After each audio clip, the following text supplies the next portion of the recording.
From the Albany Business Centre. Welcome to Live from the Pod again. We're here today talking lights, camera, customers, all that sort of stuff with you guys, Adrian and Simon from Green Man Media, which is awesome. Welcome. Thank you. Good. Tell us a bit about you guys. You start. Go for it. Well, Green Man Media, we're fortunate to be based in the Great Southern. Yep. Working with lots of amazing businesses and organisations producing video content and marketing. And yeah, it started probably about 15 years ago, and we're still here. So it's brilliant. Really thankful to the community and everything, and technology as well, which has really helped us to evolve and not get left behind. Yeah. And it's rather interesting as well because we deal with you guys obviously, and a lot of people around the Great Southern use you, and further than the Great Southern as well. But you guys are linked into the cinemas, and you're linked into some government projects and that sort of stuff. Like you're kind of everywhere at the moment, which is amazing to see. And some of the work which you're producing, I'm watching as well, going, oh wow, this is produced here. Because you look at some of the quality around on the big internet, and it's not so great. But your quality is amazing as well. Thank you. Thank you. Yeah. Oh, see that, blowing smoke now, blowing smoke. Yeah. And so you're in a band as well. Yep. Yeah. And what do you do outside? I'm running a few little projects. Yeah.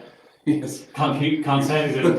Secret cool stuff. Yeah. I do like camping. Yeah. Camping. You're a camping guy. Camping is a favourite pastime. Yeah. Awesome. Camping band. Yeah. Ivory Dusk. Yeah. Actually, so local band. Check them out. Anyway, we'll get down to business here. Some simple things, and I've got some questions, guys, which I'm going to throw at you. You've kind of got a little bit of a heads up on some of them. I normally hide this, but that's okay. With two here, that's great. Why should small businesses consider adding video to their marketing strategy? Well, it's a no-brainer because I think video is a storytelling method, and every business has a story, and you can put it in a document. You can verbally tell someone, but a video means that you can, I guess, replicate that message and refine it, and I guess it's just helping tell the story of that business or organisation. So we see it as a very powerful message tool. I think basically some people might not, that are newer to it, or they're seeing a lot of it, particularly on social media and stuff, and they're kind of thinking, well, how does that actually apply to my business? What are the different ways in which where video can appear? The obvious first one is a lot of these social media platforms have become video first. Yeah. So like your TikTok, Instagram, YouTube, Facebook, etc. That's where most of the eyeballs are.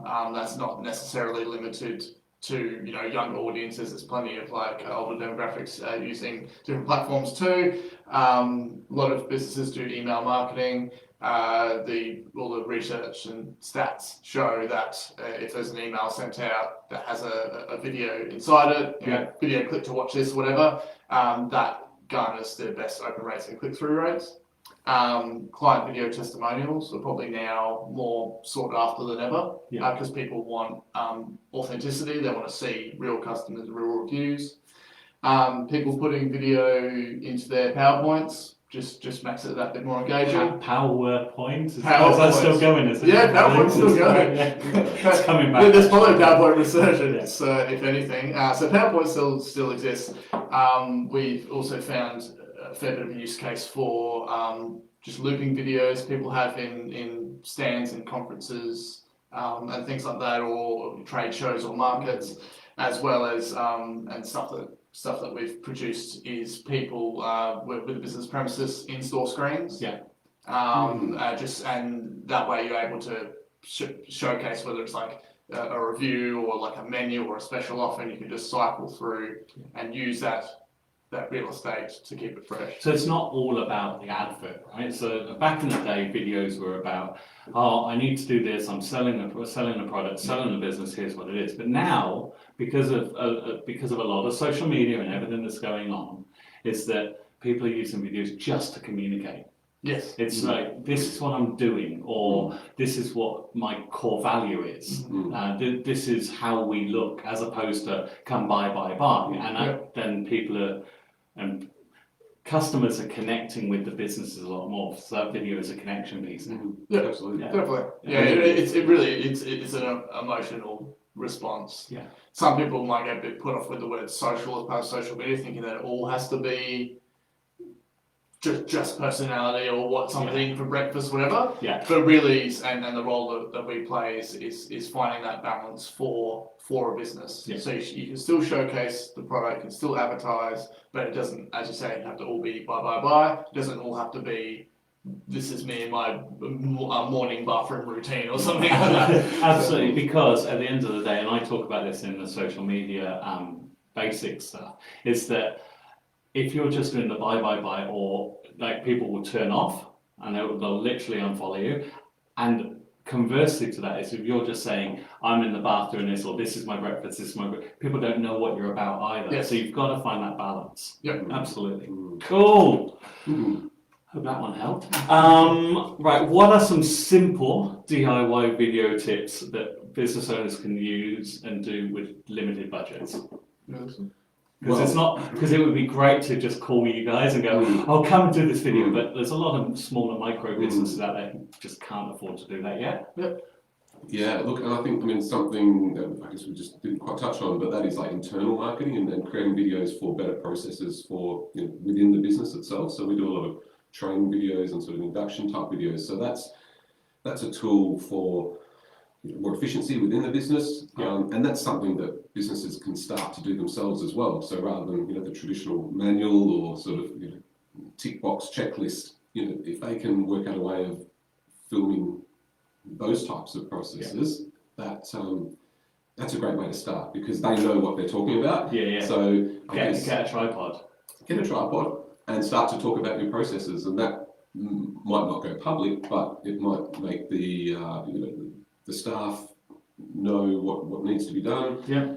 They're talking about it because they do it every day. So I think that's a really good place to start, is actually just documenting some of the things that you do within a business that can be used within that, and then and that may give the confidence to do more that goes public. So start sort of internal. Yeah. Learn the ropes. Have some fun with it as well, and I think and sharing it around the team, depending on the size of the organisation, you'll learn a lot very quickly. And I think that's a really good way to start, and gets everyone familiar, and hopefully people have a bit of fun, and then that encourages them to do more. So, fantastic. And I think some other sort of things in terms of that DIY thinking, where do I start? One of the cool things is that people, as we've learned through social media, really connect with a personality and relatability. So if you are the owner, or if you're part of a small team, and obviously we're talking about limitations with time and budget, but if what you're saying and showing comes across as natural and it's authentic, that can outweigh a lack of polish or professionalism in the actual production itself. And we've learned that, people learn that through social media. Then the most obvious thing that it comes back to is the smartphone in the pocket. That will be your primary low cost in the sense of you're not going out and buying something new. Grab your phone and buy a cheap tripod. It's seriously, they're not expensive. You can pick them up from various different multinational stores. Just something to hold your phone, so it's there for you when you're not having to do this and it gets shaky. And I think, finally mentioning that, just some standard steps for someone's going, pull out a phone, okay, what do I do? What can I do to make it look somewhat professional, even though I don't have this full rig? It's just simple steps. Just make sure that the camera lens is clean. Like instantly, the amount of videos that have been supplied or posted that I've seen that are just because someone's got a smudge mark across the camera lens. Making sure the phone microphones are clean. You can just take your blue tack and just press on and off, on and off, on and off. You can pull dust and dirt out of speaker holes and microphone holes on a phone. Be steady and intentional with what you're shooting. So don't do this. Make sure that when you are, whatever you are uploading, that you've cut out if you've got fumbling at the start and the end, or that awkward like trying to find the button to stop it sort of thing.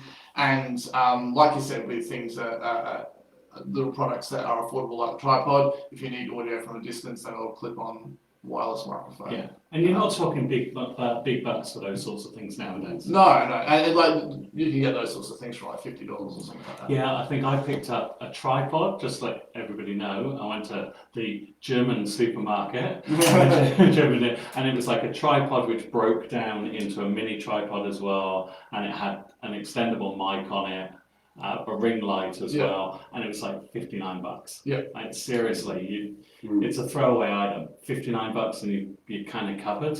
Yeah, that of course is to a limit, because Yeah, you will find the most Temu priced knockoff products that likely probably won't last. Absolutely. So there is a level of quality versus what you're going to get out of it. But these are some of the items. And then just one last thing I was thinking about in terms of DIY is what you're saying on camera. Don't get so bogged down on scripting it word for word. Yeah. Because you're just going to blow through your time and you stress yourself out. As I said, people are chasing authenticity in that job. Which actually leads into the next question of how important is it to have a professional looking video, and when should I hire a pro? Now, before you get into that question though, you were talking about authenticity. I talk about it a lot as well, is that if you're going to do a video, people, once they want to see polish, they don't necessarily want to see professional all the time because of that authenticity. Yeah. But how important is it to have a professional looking video? I think sometimes when you have a limited opportunity and a limited captive audience, you might have 2-3 minutes at a conference presentation. You really want that 2-3 minutes to pack in as much detail and as much excitement as possible, and that might set up the rest of the keynote or the rest of the presentation. Yeah. But just to have that initial, I guess, excitement, using different techniques, music produced, something that might be 2-3 minutes. It might take multiple hours to produce that, but you only get that 2-3 minutes. So to start with a bit of a bang sometimes, and similar, I guess, like on a website, your landing page, if you can just have that 2-3 minutes that really explains in a very cohesive way what it's all about, what you're buying, what service you're buying. I personally, I will always watch a video if there's a video on a website, and it informs me and educates me, brings me closer to the business owner or to the service. I'm going to get a lot more out of that than reading pages of details, and I think that's where we recommend investing and taking the time and thinking about it as well. And most of the time these videos are evergreen, so they can be used across multiple platforms, and generally just having that initial one is where... And people pay for headshots. This is kind of an extension of that, right? So I always find that on a website, if there's an about page, normally, oh my God, like the writing is, this is about me, this is about what we do. If you could you can have that on there, but if you have a video, just something short on the video, even if you made it yourself, saying, hey, this is me, you're right, people connect with it a lot more, and they're more likely to click that button and read the text underneath. I think other times in which like a business owner should know when they're at the stage to hire a professional, it really comes down to when you know that your time is more valuable spent on doing your area of expertise. Yeah.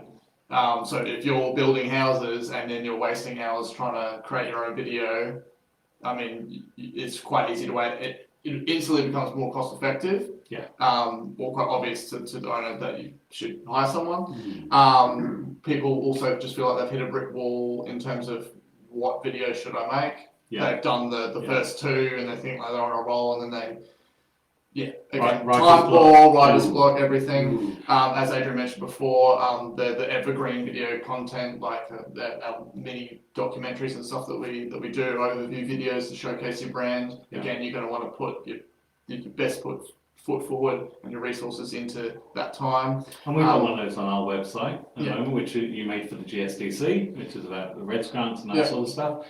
Absolutely. It's like a mini documentary about what we do. Yeah, that's it. Other things is, so people might get to the point where they go, okay, I've done so much with with my phone and this, but I know that I need to step it up, but I don't want to spend thousands on this camera or this lighting here, whatever. You hire the professionals that have all of that. Yeah, absolutely. I think what the biggest concern is, and let's be honest, is that cost, right? Because a lot of 98.5% of businesses in the Great Southern are small business, and 99% of those are a sole trader.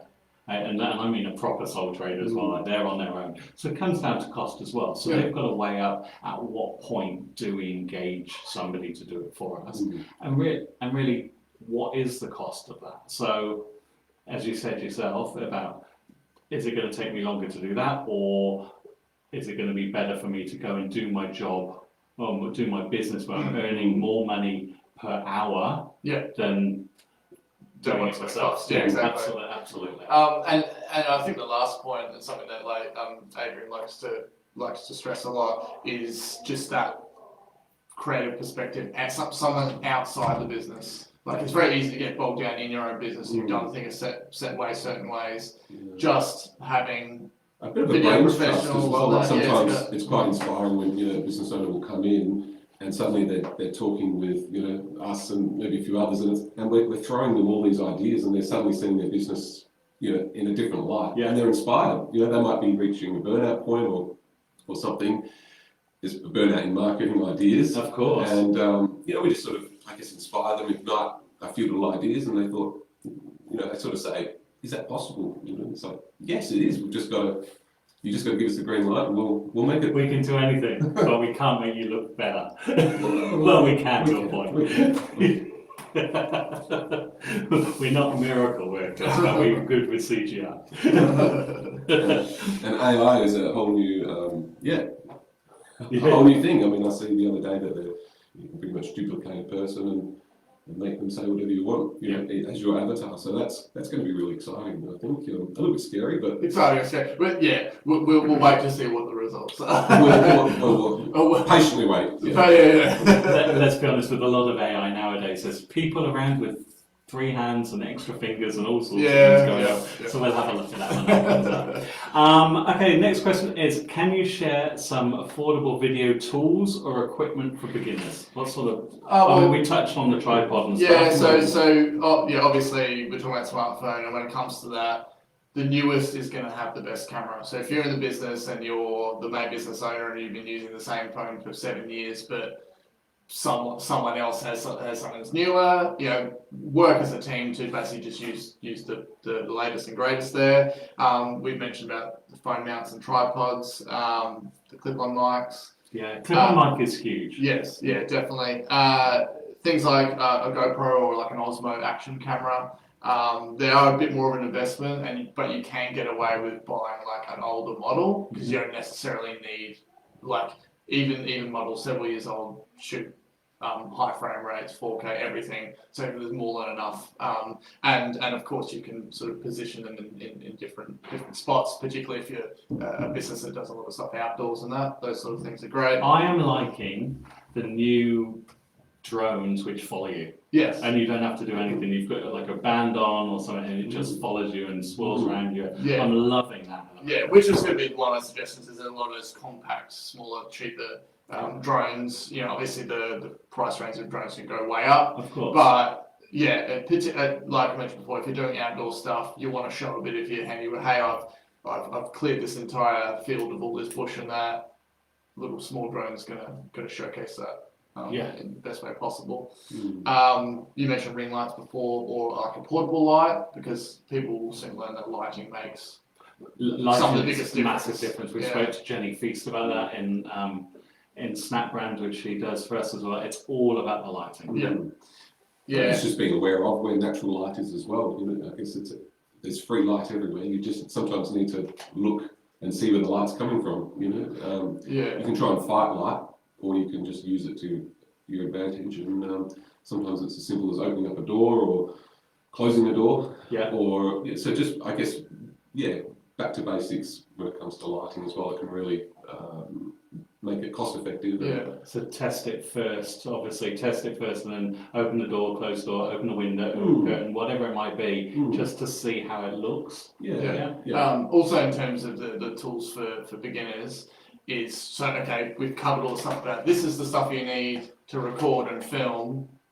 Now what? Well, basically, there's more and more mobile editing apps and stuff out there. Things like Video Leap or CapCut and stuff like that. I'm writing that down. Yeah. Video Video Leap. Leap or CapCut. CapCut. There's, I hope everybody wrote that down. Yeah. CapCut. You know, they're like any sort of app. There's like a, you know, here's your free tier, and if you want to go up to hit, but you know, as we know, so many things are subscription based. Yeah. But in terms of actually having it as a tool at like a low cost or whatever, and intuitive or easy for anyone to kind of pick up and edit.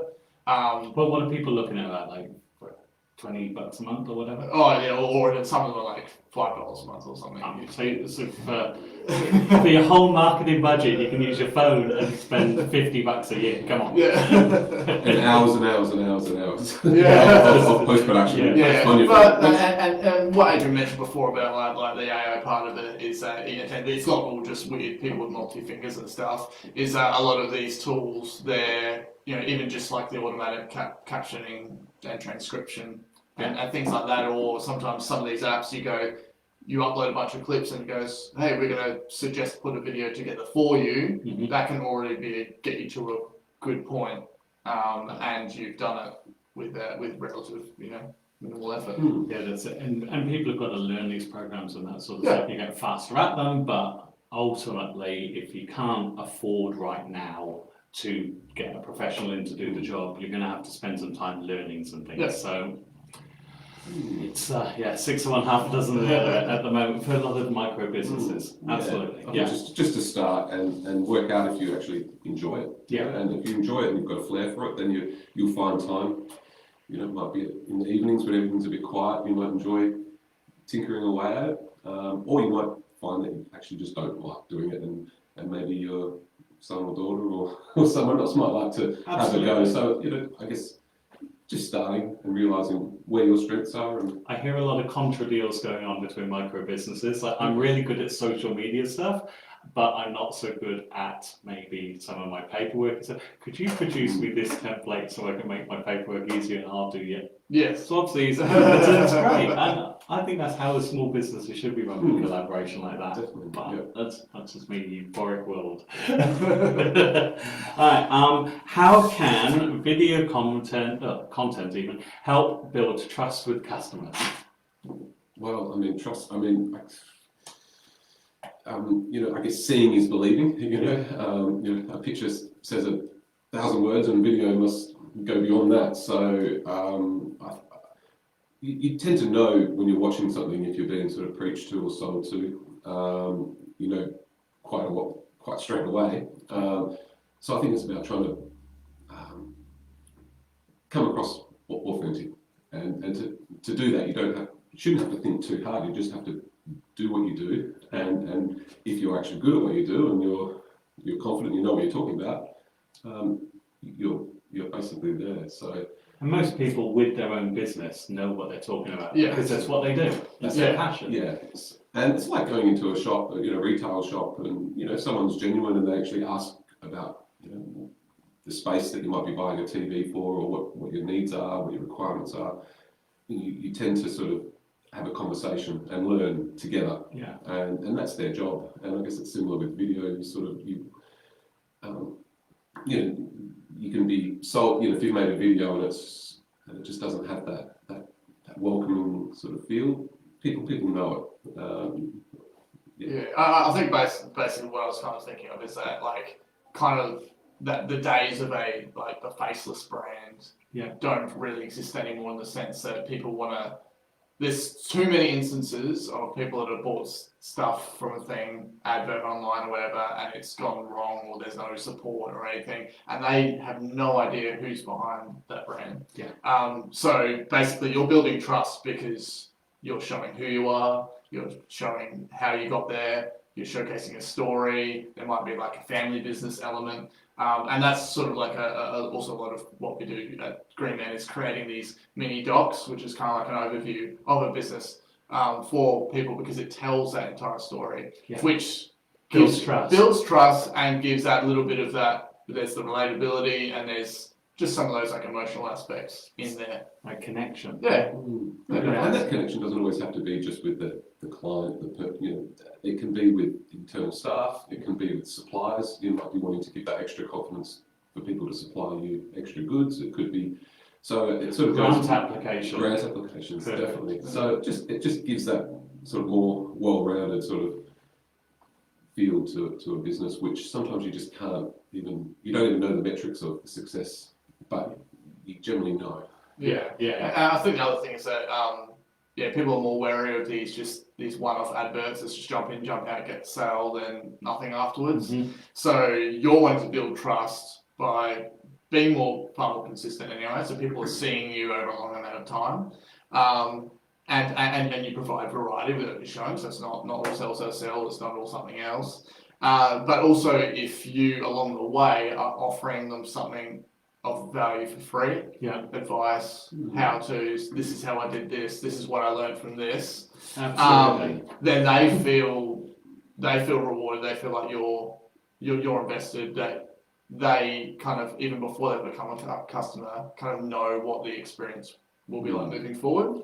And you can continue that with your customers, so they can keep feeling valued, because you might even be a thing where you've created video content or a series of content that only is delivered to someone once they become a customer, and you can kind of like change that messaging a bit. But they basically, it's not just like a one and done, thanks very much, see you later. You're wanting to have loyal and returning customers because you're providing them with some value beyond just the product. And interest as well. It's, some things are just interesting. I go into a kitchen that I've never been into at a restaurant, and it's beautiful. There's some lovely things. The kitchen's better than there. This is a story here. Like, if people saw this, they would probably come and eat here more. So sometimes just being interesting, or some of the small points sometimes can be the most interesting. Of course. Yes, Tiffany, we can. You put up a question. Yes, we'll definitely put up a list of those Video Leap and CapCut and anything else we're talking about. I'm writing them down. But if I miss something, let me know, and I'll make sure that I put something else up as well. Or I'll just ask the guys to comment. Okay, what kind of videos tend to perform well for small businesses?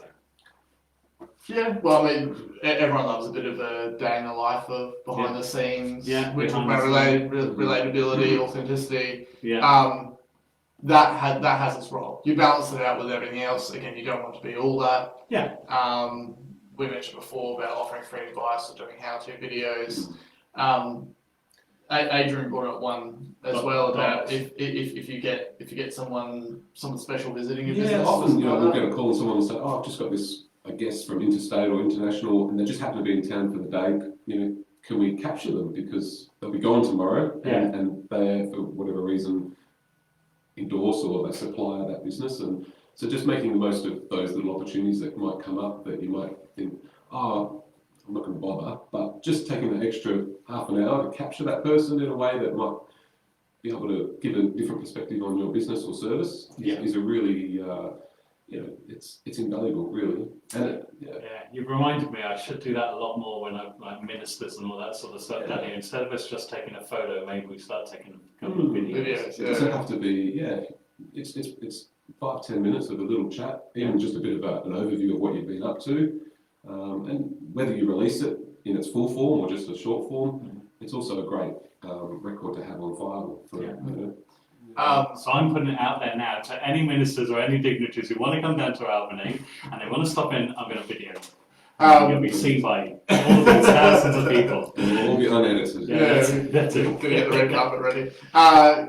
Client testimonials, huge.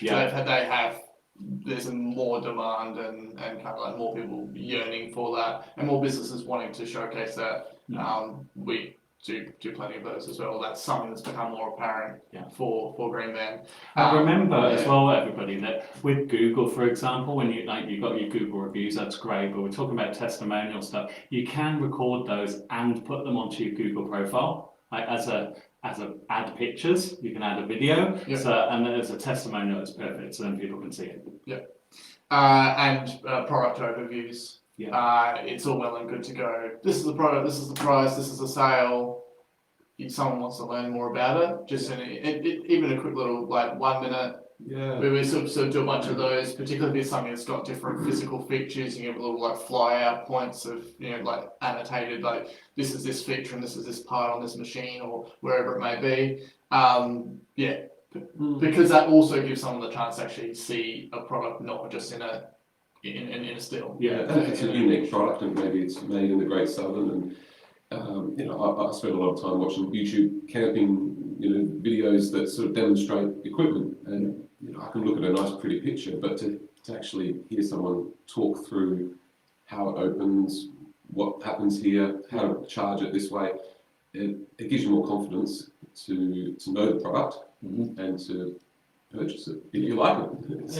Absolutely. I love that. I absolutely love that. And let's be honest, there's so many videos around at the moment. There's people mowing lawns and cleaning windows and cleaning paper, and I sit and watch them for hours. So if you can do some behind the scenes stuff like that, or you can show people how to do it, I'm sold. Okay, how can a small business plan video production on a tight budget?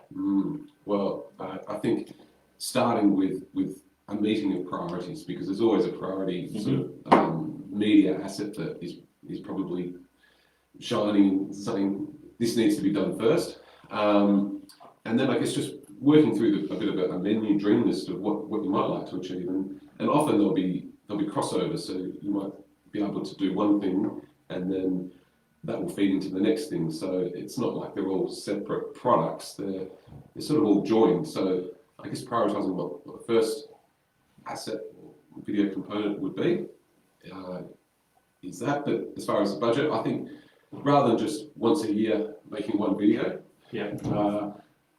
we seem to find that it works really well having like a lower sort of ongoing type arrangement with clients, so we can be reactive when someone comes to town and needs to be filmed, or when something's in bloom and we need to capture it, rather than looking at it as an annual cost. It can really be cost effective by breaking it down, weekly, bi-monthly. So instead of doing like a 10-minute annual video, getting it already and boring people for 10 minutes, as opposed to boring people for half an hour, like we do here, actually do 3 or 4 videos which are 2.5 minutes long, but it's broken up over the years, so that spreads your cost, but also spreads the message. Exactly, and it just keeps it relevant, and it also gives people like us an opportunity to become invested in the business. And I guess if one video is successful, it's an investment, then they're more likely to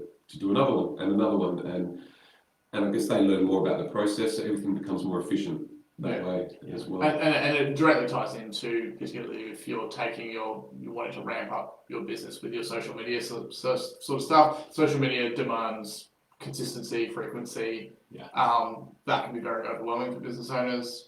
And so that's essentially the service we provide as well. If it's just because ongoing relationship with the business, it's like, hey, we're going to capture the client testimonial when it pops up. We're going to capture this opportunity. Going to do some behind the scenes stuff with the team, and then we can just break that all down to a big series of videos, and they're just posted throughout, and it's all kind of happening on the side while they can kind of get on with their business. So there's the tip for you. If you're going to produce some videos, make sure they're broken up throughout the year, because it's cost effective and it's better and it becomes more relevant, but then you can break those up a bit further for all your social media and all the little snippets that you want, which then helps with your algorithms.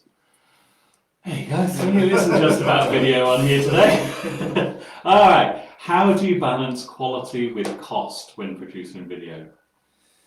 Well, I was sort of thinking, it kind of comes down to, well, what you're gonna create a video. What's the core message of the video?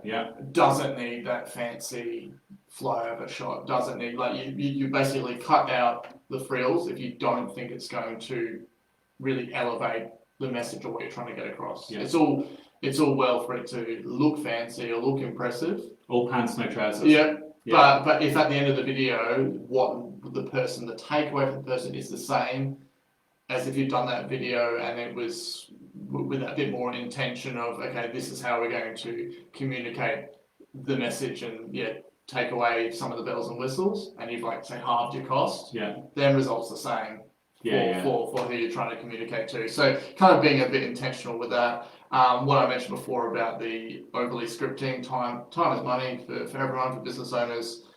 Don't get so bogged down in trying to create a heavily scripted video, because anytime that we've done stuff with people that may want to write their own script or stick to their own script very specifically, it literally takes 10 times as long. Yeah, and I always find it from the other side, if I've got words to learn, that's it, I'm just very stilted, and if I miss one word, it throws me completely, and then you start it again, it takes twice as long. Yeah, I know what you mean.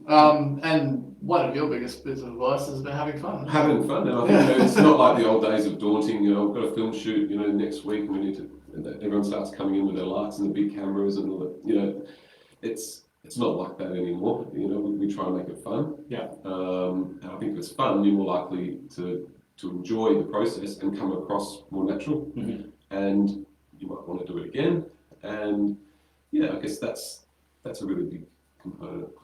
I'm glad you said fun. Yeah, and often we communicate with people are worried about messing up a sentence, or they might accidentally swear or something, and we're kind of like, we're just going to have a conversation, and we put together the best bits. And some of the best bits are the outtakes that only the client gets. Yeah. But a little reel of bloopers can really boost a person, team's morale. They can play at a Christmas party, or maybe just put it online. Just put it online anyway. There's some real gold in that, and that's that's a byproduct of doing something. Yeah. But it's a nice byproduct. It is a good byproduct. And I'm glad you said fun, because there are so many people who are scared to put their face up. I don't want that to happen.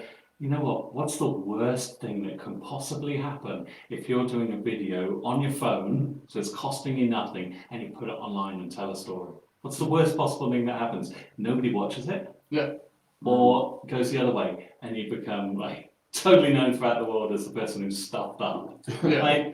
And really, it's a video which you can just hit delete on at any time. It might be around on the net somewhere else, but for you, it's but basically, unless you're a newsreader reading off an auto cue live, which I doubt business will be doing, then basically it's kind of like you can relax, you can have fun, and the end result will be infinitely better because you don't look stressed or stilted, and you're smiling, and you might be laughing here and there. Absolutely. And you're a small business owner, whether you're in the Great Southern, whether you're in Albany in America, because we got the guys from the city of Albany who watch this as well, nice. or the city of Albany in America. Yes.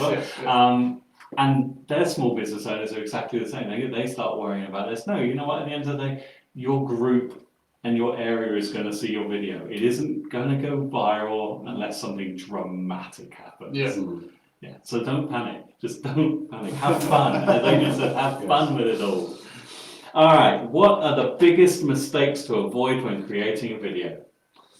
Well, I guess we kind of covered that before. I guess it's trying to be too controlling, or trying to feel like that you don't even want to slightly put a foot wrong or something, because it's just going to be a terrible experience overall, really. And I think just aiming for that perfection of that one video and thinking this is it.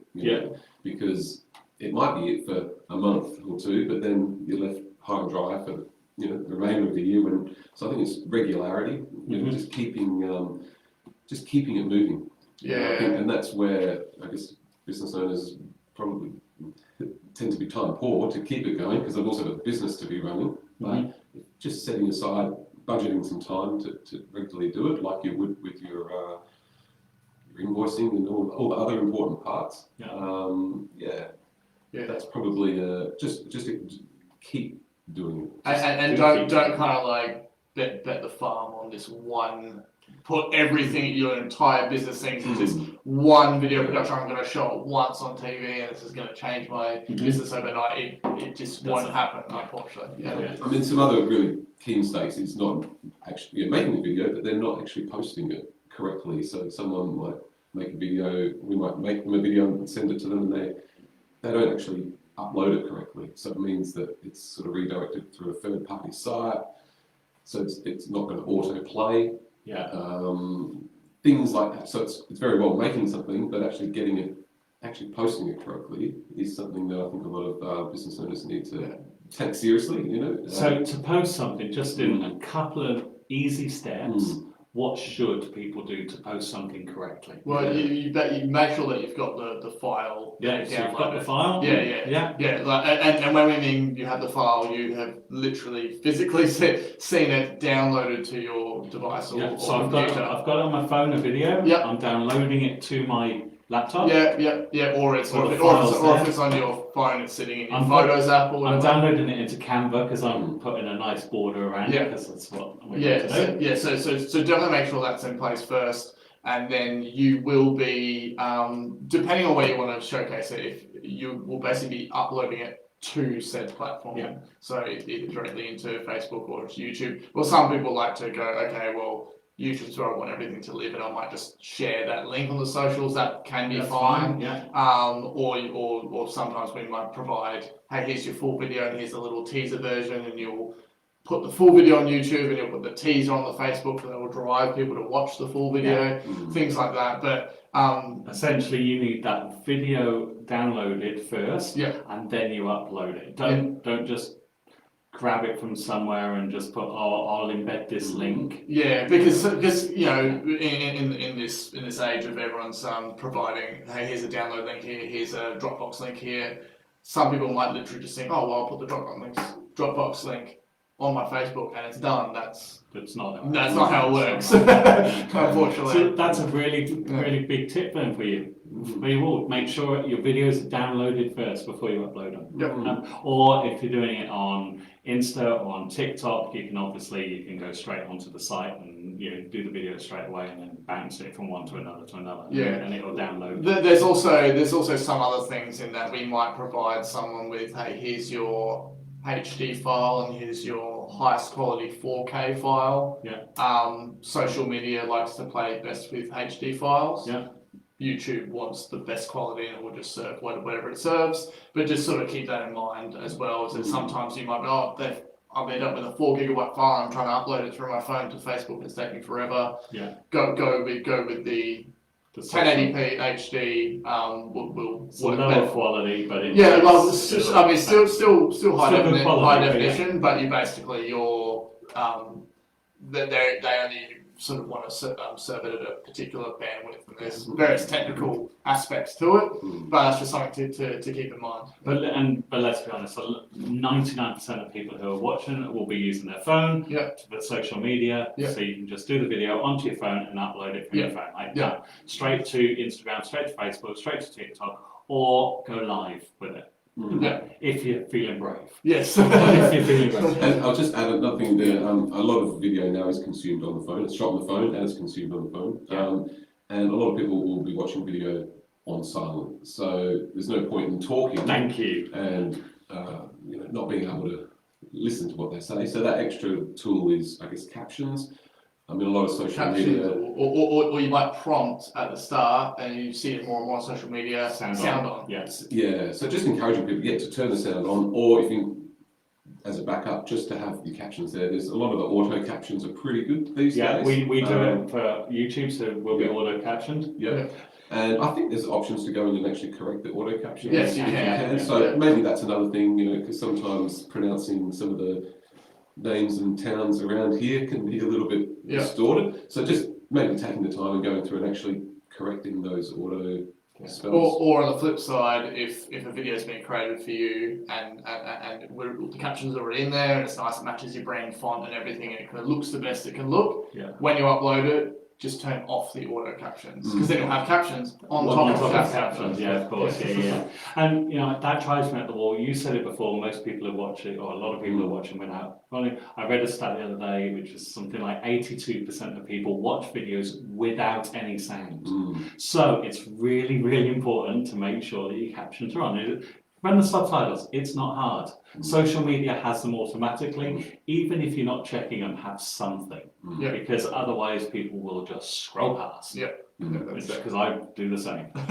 So now we're doing 2-3 things at once. We're watching a movie, we're watching the kids, we're making dinner, we're watching a video. Like, there can't be all that noise, so we're going, what's on here? All right, last question I have for the day, unless somebody else has got anything for us. How can businesses measure the success of their video and their marketing efforts? Well, it's kind of like this is like a multi-pronged question because there's different types of video and different purposes. So we've talked already a couple of times about evergreen content. So this is basically like your overview video or your product video, something that you want to put that production into that is going to last you for the long term.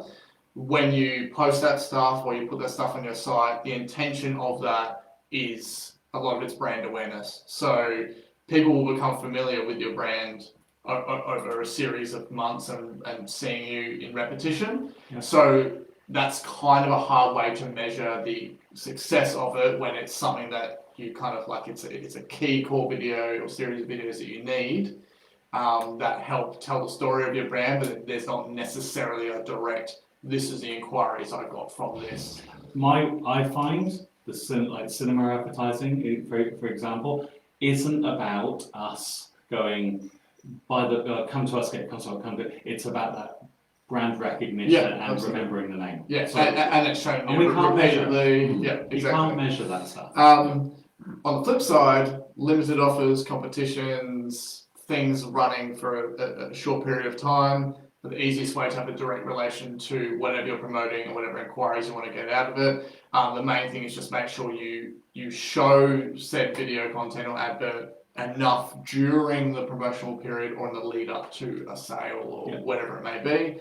And then there's your engagement videos. So when you start off with something, you introduce yourself, hey guys, send your questions in, and then that question's answered in the follow-up. That's an easy way to kind of measure, okay, well, are more people sending in questions and are people returning to see what the answer is? But don't feel bad either. Do not feel bad if somebody isn't engaging with you.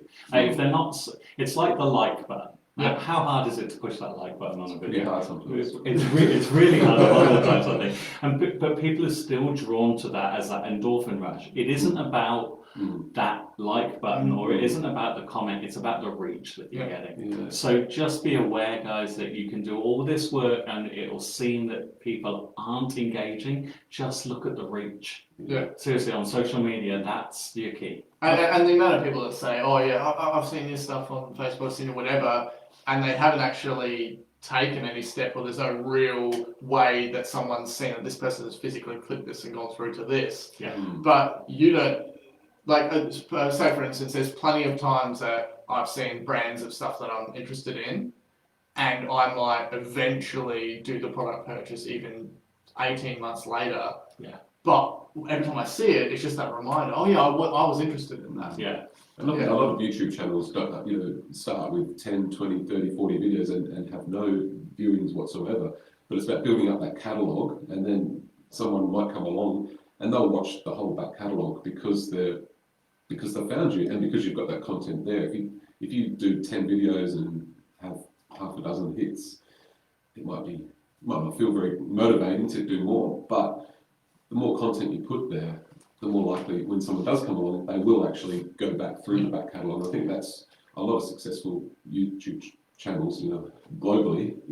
Pretty much spend their first sort of 2, 3, 4 years just treading water, and then something sort of happens and they reach their audience. And I think that's still the case even with smaller local businesses. Yeah. Having the how-to videos, having a catalogue of lots of content, I think that's a success over time. Because people want the reason they're going to like or follow or subscribe is because they liked one of your things and they want to see something happen next. Yeah. So they're expecting to see something happen because how many times have people say maybe gone back through like a page has posted something 2 years after?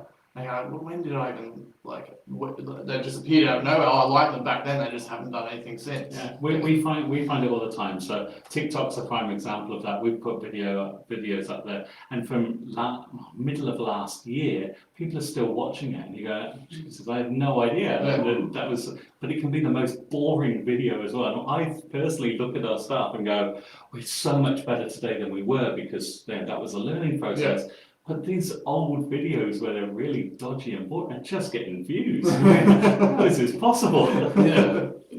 Yeah, so I think you're right. Measuring the success can be hard. It really can. But you've just got to trust yourself and keep going with it. I think that's probably the key, right? Yeah. Look, guys, thank you very much. Nobody's got any questions for us. I think we've covered everything. We've been going for a while now. But I want to thank you both. Thanks for coming in. That's from Green Man Media. If you need video and everything, or you're in the Great Southern region of WA, give these guys a call. Or you can give us a call as always, because we're here to help your business start, build and grow. Thanks, guys. Thank you. Thank you. Thank you. Great. Yeah, quick plug, give us a number, or just hit Green Man Media. greenmanmedia.com.au. Done. Easy. Sorted. Thanks, guys. See you later. Cheers.